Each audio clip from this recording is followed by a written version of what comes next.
एक developing child को सिर्फ नॉलेज की या ज्ञान की ही आवश्यकता नहीं होती, उसको ज़रूरत पड़ती है कि वो अपने आसपास की चीज़ों के साथ इंटरेक्ट करे, क्योंकि इस इंटरेक्शन के द्वारा ही वो अपने बारे में कॉन्सेप्ट बनाता है और अपनी आसपास की चीज़ों के बारे में कॉन्सेप्ट फॉर्म करता है।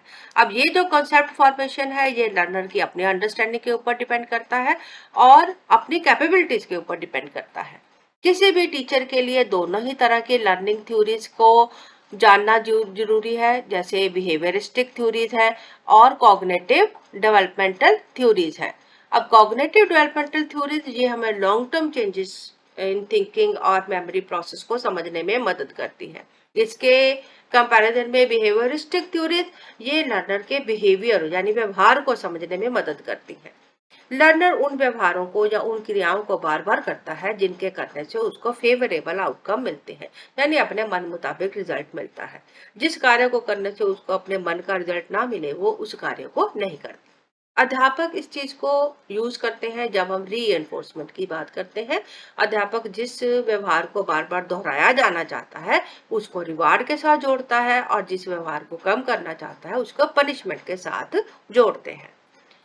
जब हम कक्षाओं में अपने लर्नर्स को देखते हैं तो हम देखते हैं कि हालांकि उनका क्रोनोलॉजिकल एज एक ही है, यानी वो लगभग एक ही उम्र के, लेकिन उनकी बौद्धिक क्षमताएं अलग अलग हैं और हम चाहते हैं अपनी इंस्ट्रक्शंस को वो लर्नर की क्षमताओं के अनुसार एडजस्ट करें, यानी अडेप्टिव इंस्ट्रक्शंस करें। तो अडेप्टिव इंस्ट्रक्शन के लिए हमें लर्नर की काबिलियत यानी मानसिक क्षमताओं को भी ध्यान में रखने की जरूरत है।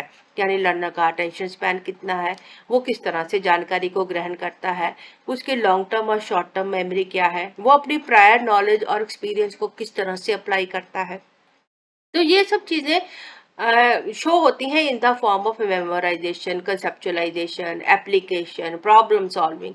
तो इन सब के लिए हमें लर्नर की कॉग्निटिव स्ट्रक्चर को जानना जरूरी है। जीन पियाजे ने अपने एक्सपीरियंस से ये जाना, अपने एक्सपेरिमेंट से ये जाना कि लर्नर के सारे जो लाइफ के एक्सपीरियंसेस हैं, सारी जो इंटरेक्शंस हैं, वो उसकी डेवलपमेंट को अफेक्ट करती हैं, और स्पेशली ग्रोइंग चाइल्ड में, अर्ली चाइल्डहुड में। तो जीन पियाजे ने ये देखा कि सभी अर्ली इंटरेक्शन जो हैं ये लर्नर के कॉग्निटिव स्ट्रक्चर में चेंज लाती हैं। इसी के बेसिस पे उन्होंने कॉग्निटिव डेवलपमेंटल थ्योरी दी, और आज जो मॉडल हम पढ़ने वाले हैं that is based on Piaget's cognitive theory, जिसको कहा जाता है कॉग्निटिव ग्रोथ मॉडल, यानी संज्ञानात्मक विकास का प्रतिमान। आज हम इस कक्षा में जानेंगे इसके कुछ की कॉन्सेप्ट और इम्पोर्टेंट टर्म्स के बारे में, यानी डेवलपमेंटल स्टेजेस क्या होती हैं, प्रोसेस ऑफ कॉग्निटिव डेवलपमेंट क्या है, और हम इस मॉडल को क्यों और कैसे प्रयोग में लाते हैं। सबसे पहले जानते हैं जीन पियाजे के बारे में, जिनका जन्म 1896 में हुआ। ये एक स्विस साइकोलॉजिस्ट है और इनका ज्यादा जो फेमस वर्क है दैट इज अराउंड 60s। इन 1960s में ये बहुत फेमस हुए for the theory of cognitive development and genetic epistemology. Epistemology यानी study of nature, study of origin, scope of knowledge या रैशनैलिटी या बिलीफ क्या है, that is called as epistemology. इनको great pioneer of constructivist theory भी कहा जाता है। कंस्ट्रक्टिविस्ट थ्योरी यानी वो थ्योरी जो हमें ये समझने में मदद करती है कि हम ज्ञान को किस तरह से बनाते हैं। प्रोफेशनली इन्होंने एज ए डायरेक्टर वर्क किया in international bureau of education में, और इन्होंने international centre for genetic epistemology की स्थापना करी 1955 में इन Geneva. Let us try to understand what is cognitive growth. Cognitive growth ये ब्रांच ऑफ साइकोलॉजी है जिसको हम यूज करते हैं for understanding learning through information processes, यानी लर्निंग में हम किस तरह से इंफॉर्मेशन को रिसीव करते हैं, कैसे प्रोसेस करते हैं, कैसे इंफॉर्मेशन को स्टोर करते हैं और रिट्रीव करते हैं, यानी मेमोराइज कैसे करते हैं, रीजन कैसे करते हैं। ये सब जो अंडरस्टैंडिंग है that is related to cognitive growth. अधिकांश मनोवैज्ञानिक ये मानते हैं कि संज्ञानात्मक का अर्थ है ऐसे मानसिक व्यवहार जो कि फिजिकली नहीं देखे जा सकते, यानी फिजिकल डेवलपमेंट को तो हम बाहर से देख सकते हैं लेकिन मानसिक व्यवहारों को हम बाहर से नहीं देख सकते। तो ये आमतौर पे अब्स्ट्रैक्ट होते हैं। अब इन अब्स्ट्रैक्ट बिहेवियर्स को देखने के लिए हमें जरूरत पड़ती है कि उन तरीकों की जिससे हम इन अब्स्ट्रैक्ट चेंजेस को ऑब्जर्व कर सकें। अब्स्ट्रैक्ट चेंजेस को हम ऑब्जर्व करते हैं थ्रू सिंबलिज्म, यानी सिंबल्स कैसे यूज करते हैं, प्रतीकों को कैसे प्रयोग में लाता है लर्नर। तो लैंग्वेज जो है ये भी एक सिंबॉलिक एक्टिविटी है। सिंबल्स यूज किए जाते हैं इसमें। सिमिलरली बिलीव्स कैसे बनाता है, यानी विश्वास कैसे बनाता है। इनसाइट्स क्या है, सूझबूझ कैसे बनाता है। एक्सपेक्टेंसी यानी एक्सपेक्ट कैसे करता है, वो ये कैसे अंदाजा लगा पाता है कि आगे क्या होगा। इमेजरी यानी किसी चीज का इमेज, उसको अमूर्त चीज को मूर्त रूप में यानी प्रतिमा के रूप में कैसे इमेजिन करता है। कॉम्प्लेक्स रूल्स को कैसे प्रयोग में लाता है और प्रॉब्लम सॉल्विंग किस तरह से करता है, यानी लर्नर किस तरह से अपने आसपास के माहौल को समझता है, उसके बारे में कॉन्सेप्ट फॉर्म करता है। जब हम कॉग्निटिव मॉडल ऑफ लर्निंग की बात करते हैं तो इसमें हम बात करते हैं उन अकाउंट्स की, उन चीजों की जिससे हम ये जान पाए कि ह्यूमन बींग्स ज्ञान को किस तरह से ग्रहण करते हैं। अब ज्ञान हमेशा फिक्स नहीं होता, उसमें जब नई जानकारियां जुड़ती हैं तो हम पुराने ज्ञान में बदलाव भी लाते हैं। यानी रीजनिंग के द्वारा हम अपने पुराने ज्ञान को रिवाइज करते हैं, पुरानी नॉलेज को करेक्ट करते हैं और नई नॉलेज को पुरानी नॉलेज के साथ जोड़ते हैं। जीन पियाजे ने ये कहा कि कॉग्निटिव जो ग्रोथ है ये डेवलपमेंट के साथ जुड़ा है। अब डेवलपमेंटल थ्योरी जो है ये 4 डेवलपमेंटल स्टेजेस डिफाइन करती हैं, यानी सेंसरी मोटर स्टेज जो कि 0 से 2 साल की उम्र का है, प्री ऑपरेशनल 2 से 7 साल तक, कॉन्क्रीट ऑपरेशनल 7 से 11 साल तक और फॉर्मल ऑपरेशन यानी 12 साल से आगे का जो टाइम पीरियड है that is related to these growth stages. अब पियाजे ने ये कहा कि सभी जो चिल्ड्रन है, सभी बच्चे इन्हीं स्टेजेस में से गुजरते हैं और इन स्टेजेस को उन्होंने काफी कुछ कॉन्क्रीट स्टेजेस बताया, यानी इनके कॉन्क्रीट टाइम पीरियड बताए और इनमें बच्चा किस तरह से डेवलप करता है उसके बारे में उन्होंने कहा कि सभी बच्चों के साथ एक ही जैसा डेवलपमेंट होता है। Now let us try to understand what is the process of cognitive development. पियाजे ने ये कहा कि जो कॉग्निटिव डेवलपमेंट है या इंटेलेक्चुअल डेवलपमेंट है, हमारे थिंकिंग में किस तरह से बदलाव आता है, ये जो प्रोसेस है ये लगभग वैसा ही जैसे हम बायोलॉजिकली अडेप्ट करते हैं, यानी जैसे जैसे माहौल में तब्दीली आती है उसके अनुसार हम बायोलॉजिकली उस माहौल के साथ ढल जाते हैं, एडजस्ट कर जाते हैं। इसी तरह जब हमारे आसपास की सराउंडिंग में चेंज आता है तो उसके अनुसार हमारी इंटेलेक्चुअल डेवलपमेंट होती है, हम मानसिक तौर पे और सक्षम बनते हैं। कॉग्निटिव डेवलपमेंट को 4 स्टेजेस में डिफाइन किया जाता है, जैसे स्कीमा, सेकंड इज असिमिलेशन यानी नई जानकारी को हम आत्मसात करते हैं, पुरानी जानकारी के साथ मिलाते हैं यानी अकोमोडेट करते हैं, उसका समायोजन करते हैं, और इक्विलिब्रियम यानी एक सामंजस्य बिठाते हैं, एक बैलेंस बिठाते हैं। Let us try to understand about the main detail. Schema के बारे में हम पहले भी काफी जानकारी ले चुके हैं। स्कीमा का मतलब होता है वो सारे पैटर्न्स ऑफ थॉट और बिहेवियर जिनको हम अपने मस्तिष्क में अलग अलग रिलेशनशिप के अनुसार कैटेगराइज कर पाते हैं। वो सारे मेंटल स्ट्रक्चर्स जिनके अनुसार हमारे आइडियाज बनते हैं, या वो सारे फ्रेमवर्क जिससे हम पूरे संसार को देखते हैं, वो सारा system of organising and perceiving new information जिससे हम नई जानकारी को ग्रहण करते हैं, that all is called as schema. तो स्कीमा मतलब वो सारी जानकारी जो आपके मस्तिष्क में अलग अलग कॉन्सेप्ट से मिलकर बनी है, वो सब कॉन्सेप्ट का जाल वो किस तरह से एक दूसरे के साथ मिले हुए हैं, किस तरह से एक दूसरे के साथ संबंध बैठाते हैं, that is called as schema. अब जब भी हमारे पास कोई नई जानकारी आती है तो हम उसको पुराने स्कीमा के साथ एडजस्ट करके देखते हैं। अडेप्टेशन का जो प्रोसेस है दैट इज डिवाइडेड इनटू 2 सब processes, that is assimilation and accommodation. अब अगर हमारे पास कोई प्रीवियस स्कीमा है, इसमें कोई नई जानकारी आती है तो हम नई जानकारी को पुरानी जानकारी के आधार पर देखते हैं। अगर हमारी नई जानकारी पुरानी जानकारी के साथ मेल खाती है तो उनके अनुसार हम नई जानकारी को आत्मसात कर लेते हैं, असिमिलेट कर लेते हैं।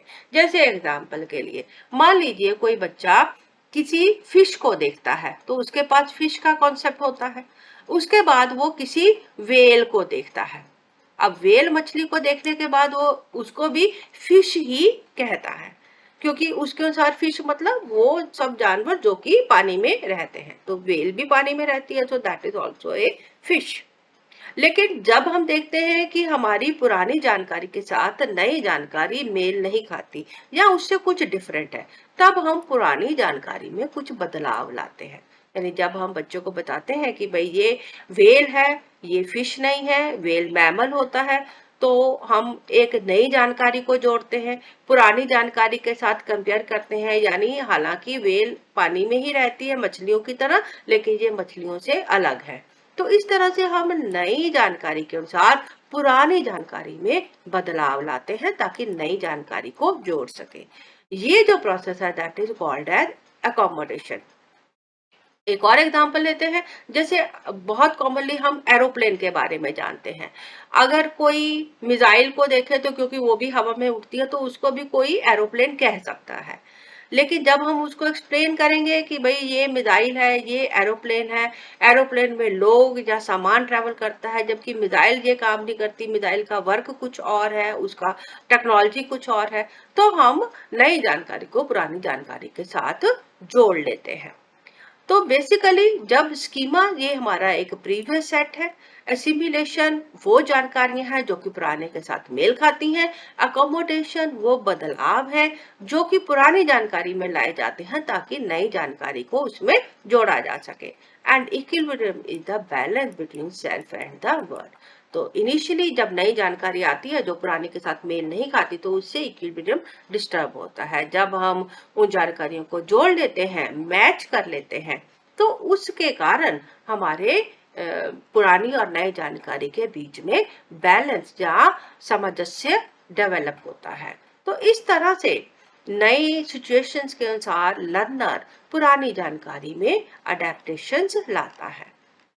अब ये जो मॉडल है ये कहाँ पर प्रयोग में लाया जाता है? इस मॉडल को यूज करते हैं फॉर इम्प्रूविंग जनरल इंटेलेक्ट, यानी सामान्य मानसिक विकास को बढ़ाने के लिए इस मॉडल को यूज किया जाता है, क्योंकि ये डेवलपमेंटल स्टेजेस के साथ जुड़ा हुआ है।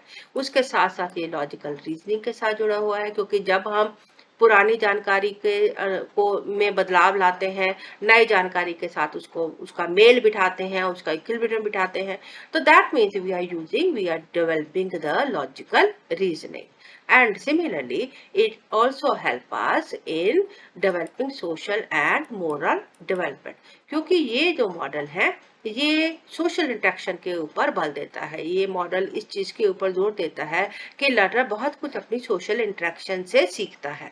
तो इसलिए इस मॉडल में सोशल और मॉरल डेवलपमेंट के भी काफी चांसेस हैं। Let us try to understand कि अध्यापक इसको किस तरह से प्रयोग में लाते हैं या इसका एप्लीकेशन कहाँ है। सबसे पहले तो ये जानने की जरूरत है कि लर्निंग जो है वो किसी स्टूडेंट के लिए सिर्फ जानना ही नहीं है। लर्निंग वो भी है कि लर्नर ये पहचान सके कि वो क्या नहीं जानता है। और दूसरी बात कि हमेशा ही जानकारी सही नहीं होती, जानकारियां गलत भी होती हैं, पार्शियली एक्यूरेट भी हो सकती हैं। तो जरूरी है कि हम पार्शियली एक्यूरेट जानकारी को समय के अनुसार उसमें बदलाव लाएं, यानी उसमें अमेंडमेंट्स लाएं, उसको नई जानकारी के अनुसार अडेप्ट करें। इसके लिए जरूरत पड़ेगी हमें एक ऑनगोइंग और कांस्टेंट असेसमेंट की। तो ये अध्यापक को ये बताता है कि नई जानकारियों के अनुसार पुरानी जानकारियों में बदलाव लाने की जरूरत भी हो सकती है। इस मॉडल को लॉन्ग टर्म गोल्स हो या शॉर्ट टर्म गोल्स हो, दोनों के लिए प्रयोग में लाया जाता है। ये अध्यापक को जानकारी में रखना चाहिए कि हर बच्चा अलग होता है, यूनिक होता है, उनकी मेंटल कैपेबिलिटीज अलग होती हैं, चाहे वो एक ही एज ग्रुप के हों, लेकिन उनकी मानसिक क्षमताएं अलग अलग हो सकती हैं। इसलिए हमें लर्निंग को लर्नर की कॉग्निटिव स्ट्रक्चर के साथ मैच करने की जरूरत है। यानी जरूरत क्या है कि हम लर्नर के अनुसार टीचिंग करें। टीचिंग को लर्नर के साथ एडजस्ट करना है, ना कि लर्नर को टीचिंग के साथ एडजस्ट करना। अब ये जो मॉडल है ये ऐसी इंस्ट्रक्शंस को यूज करने पे बल देता है जिससे डेवलपमेंट बढ़े, यानी जिससे डेवलपमेंट प्रमोट हो। और ऐसी इंस्ट्रक्शन प्रयोग में लाई जाए जो स्पॉन्टेनियस मतलब कोई ऐसा नहीं कि कोई सेट पैटर्न ऑफ इंस्ट्रक्शंस हमने रखा हुआ है, वही सवाल वही जवाब हम सभी बच्चों के ऊपर एक जैसे तरीके से प्रयोग में लाएं। There should be some spontaneity, there should not be rigidity. Learner की नीड के अनुसार कि किस टीचेबल मोमेंट में हम क्या चीज पढ़ा रहे हैं, क्या सिखा सकते हैं बच्चे को, उसके अनुसार इंस्ट्रक्शंस देने की जरूरत है। इंस्ट्रक्शंस छोटी होनी चाहिए, शॉर्ट होनी चाहिए और प्रॉपर स्ट्रेटजीज के साथ मैच्ड होने चाहिए। कोशिश करनी चाहिए ऐसी इंस्ट्रक्शंस हो जो लर्नर को एक्टिव रखे, यानी उसमें कुछ सेंसरी एक्सपीरियंसेस हो, लर्नर भी कुछ करे जिससे लर्नर सोशली इंटरेक्ट करे या उस मटेरियल के साथ इंटरेक्ट करे। ये जरूरत हमें बताता है कि टीचर जो है अलग अलग प्रॉप्स यूज कर सकते हैं, अलग अलग टीचिंग एड्स यूज कर सकते हैं ताकि लर्नर को अलग अलग तरह का सेंसरी एक्सपीरियंस प्रोवाइड किया जा सके। अब ये जो मॉडल है ये क्योंकि सोशल इंटरेक्शन के ऊपर भी बल देता है जिससे ये लर्नर सीखते हैं, तो इसलिए working in small groups is encouraged. और दोनों ही तरह की असेसमेंट हो, चाहे लॉन्ग टर्म हो चाहे शॉर्ट टर्म हो, हमें कॉन्टिन्यूस असेसमेंट की जरूरत पड़ती है और हमें जोर देना चाहिए प्रॉब्लम सॉल्विंग के ऊपर। प्रॉब्लम सॉल्विंग क्योंकि असल में यही नॉलेज है, जो रियल नॉलेज है, जो ऑपरेटिव नॉलेज है, वो तभी हमारे काम में आती है जब learner problem solving skills develop कर पाता है। बेहतर हो कि अगर टीचर पुरानी नॉलेज के साथ जोड़ सके, ताकि अगर पुरानी नॉलेज में कुछ अडेप्टेशन की जरूरत है तो that adaptation can be facilitated. हमें लर्नर के प्रति सेंसिटिव रहने की जरूरत है, लर्नर के क्वेश्चन सुनने की जरूरत है, क्योंकि कई बार लर्नर के पास एक अलग वोकैबुलरी सेट होता है।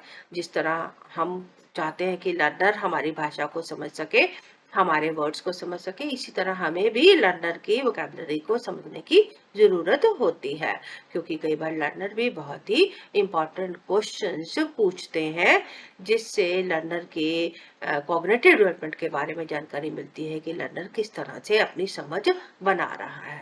तो इन सब चीजों का ध्यान में रखेंगे तो हम अपने लर्नर के लिए और बेहतर अडेप्टिव इंस्ट्रक्शंस प्लान कर पाएंगे।